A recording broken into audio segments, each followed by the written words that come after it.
వివాహం స్వర్గంలో నిశ్చయమవుతాయని పెద్దలు చెబుతారు.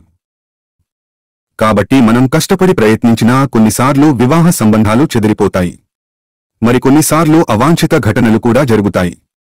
వివాహం చాలా ముఖ్యమైనది కాబట్టి సాధారణంగా ఈ రోజు నిర్ణయించబడదు. అందుకు తగిన రోజు, ముహూర్తాలు చూసుకుని చేస్తారు. ఈ విషయంలో చిన్న పొరపాటు జరగకుండా జాగ్రత్తలు తీసుకుంటున్నారు. అయితే జ్యోతిష్యంలో భాగమైన న్యూమరాలజీ ప్రకారం కొన్ని తేదీల్లో పెళ్లి చేసుకోవడం అంత శ్రేయస్కరం కాదు. సాధారణంగా మనం అబ్బాయి లేదా అమ్మాయి జాతకాన్ని చూసి తేదీని ఫిక్స్ చేసినా సంఖ్యల ప్రకారం ఆ తేదీ చెడు ప్రభావం చూపే అవకాశం ఉంటుంది. అవును, నిర్దిష్ట తేదీలలో వివాహం చేసుకున్నవారు ఇబ్బందులు పడతారని చెబుతున్నారు.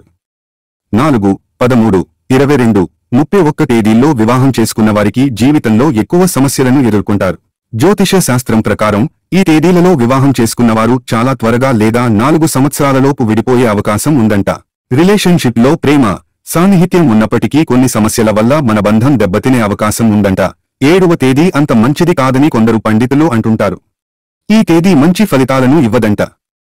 కాబట్టి 7, 16, 25 తేదీల్లో పెళ్లి చేసుకోకపోవడమే మంచిది అంటున్నారు. ఈ తేదీలో వివాహం చేసుకుంటే అనేక సమస్యలు ఎదుర్కోవలసి ఉంటుందంట. ఒక సమస్య తీరింది అనేలోగా మరో సమస్య మొదలయ్యే అవకాశం ఉందని చెబుతున్నారు. చివరకు విడాకులకు కూడా దారి తీస్తుందంట.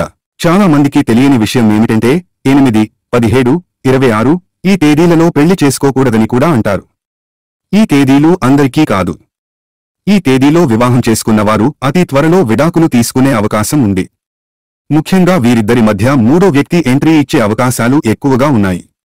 లేదంటే అపార్థం రావచ్చు. కాబట్టి జాగ్రత్తగా ఆలోచించి అందరినీ అడిగి తేదీని ఎంపిక చేసుకోవడం ముఖ్యం. న్యూమరాలజీ ప్రకారం 5, 14, 23 ప్రకారం ఈ తేదీల్లో కూడా పెళ్లి చేసుకోకూడదు. ఇది కేవలం అశుభ ఫలితాలను ఇస్తుందని అంటారు. ఈ తేదీలో వివాహ చేసుకుంటే జీవితంలో చిన్నపాటి ఒడిదుడుకులు ఎదురయ్యే అవకాశం ఉందంట.